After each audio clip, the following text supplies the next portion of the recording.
Aujourd'hui, la Minute Pied Noir va vous parler de la tradition pascale dans l'Algérie d'avant 1962. En Algérie, les coutumes religieuses étaient très suivies, que l'on soit juif, musulman ou chrétien. Tous avaient appris à respecter ce qui contribuait à rassembler enfants et parents dans la joie. Où trouverez-vous un pays qui, comme l'Algérie d'avant 1962, additionnait tout au long de l'année les fêtes de 3 religions? Impossible d'oublier la tradition pascale qui envahissait les villes et les villages. Les mamans se mobilisaient à une tâche attendue chaque année, préparer la mouna, qui est un gâteau traditionnel des Pieds Noirs, dans sa cuisine et la porter à cuire dans le four du boulanger du quartier. Au retour après la cuisson, un miracle s'accomplissait sur le trajet. Une odeur suave embaumant les trottoirs jusqu'au retour à la maison, où les narines des petits s'en trouvaient toutes dilatées.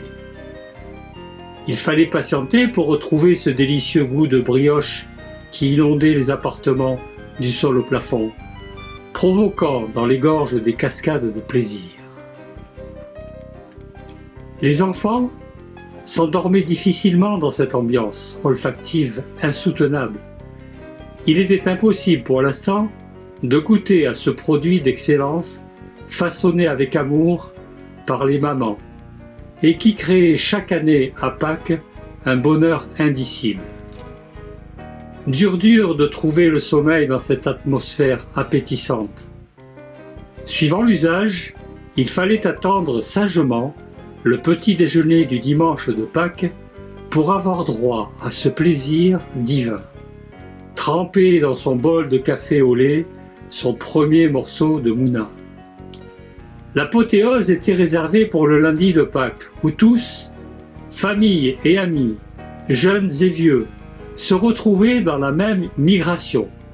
Ils prenaient d'assaut des centaines de cars d'excursion, le cabassette garni de victuailles, certains en traction avant ou en 4 chevaux, avant d'aller pique-niquer dans les forêts, les campagnes, les plages et les calanques pour aller casser la mouna. Jusqu'en 1962, de l'est à l'ouest, du nord au sud, toutes les mamans d'Algérie avaient les mains dans la farine pour fabriquer la traditionnelle mouna de Pâques.